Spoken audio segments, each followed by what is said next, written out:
మహబూబాబాద్ జిల్లా కొరివి మండల కేంద్రంలోని ఏకలవ్య మోడల్ రెసిడెన్షియల్ స్కూల్ కళాశాలని సందర్శించిన రాష్ట్ర గిరిజన స్త్రీ శిశు సంక్షేమ శాఖ మంత్రి ధనసరి అనసూయ సీతక్క. మహబూబాబాద్ ఎంపీ బలరాం నాయక్, జోర్నకల్ ఎమ్మెల్యే ప్రభుత్వ విప్ రామచంద్ర నాయక్ పాల్గొన్నారు. ఐఐటీలో సీటు సాధించిన ఏకలవ్య మోడల్ రెసిడెన్షియల్ విద్యార్థినులు మహేశ్వరి, ఎన్ఐటీలోని సీటు సాధించిన హర్షితను మంత్రి సీతక్క ఘనంగా సన్మానించారు.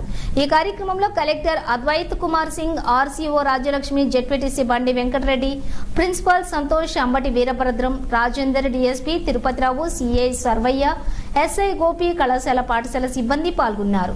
ఎంపీ బలరాం నాయక్ మాట్లాడుతూ స్కూలుకు వేడి నీళ్లు అందించే యంత్రాలు కూడా అందజేస్తామని, కురవి మోడల్ రెసిడెన్షియల్ కళాశాలను డిగ్రీ కాలేజ్ ఆఫ్ గా గ్రేడ్ చేస్తామని చెప్పి అమిచ్చారు.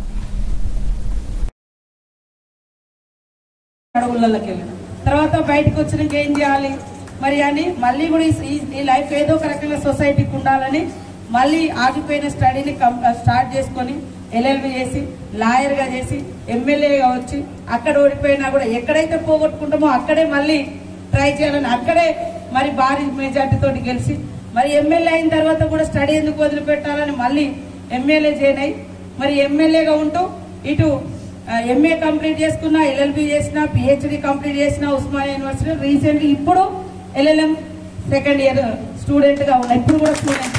తర్వాత కూడా మళ్ళీ ఇంకొక సబ్జెక్ట్ లో పోతా, ఎందుకంటే ఏజ్ లిమిట్ లేదు నేర్చుకోవడానికి. ఖచ్చితంగా జ్ఞానం అనేదే మనల్ని సంపూర్ణమైనటువంటి వ్యక్తులుగా తీర్చిదిద్దుతుంది. అది స్టడీ అకాడమిక్ అనే కాదు, జస్ట్ మనకి ఏ చదువు రాకున్నా కొంతమంది చాలా మేధావులు జైళ్లలో ఉండి కూడా ప్రపంచాన్ని శాసించే బుక్స్ రాసినటువంటి వాళ్ళు. ఇవాళ నెహ్రూ గారు 11 సంవత్సరాలు జైలు జీవితం అనుభవించారు ఏది స్వతంత్ర ఉద్యమంలో. గాంధీ గారు జైలు జీవితాన్ని అనుభవించారు. ఎన్నో మార్పులు ఉంటాయి. కాబట్టి మీరందరూ కూడా బాగా చదువుకోవాలని మనస్ఫూర్తిగా కోరుకుంటూ మీ తోటి పిల్లల్ని కూడా ఇక్కడికే తీసుకురావాలి. ఇంత పెద్ద స్కూలు, ఇంత పెద్ద ఇన్ఫ్రాస్ట్రక్చర్ ఉంది, కొన్ని ప్రాబ్లమ్స్ ఉండొచ్చు. తప్పకుండా రాబోయే కాలంలో అవన్నీ కూడా మేము కలెక్టర్ గారి యొక్క సూచన సలహాలతోటి వాటన్నింటిని పరిష్కరిస్తాం.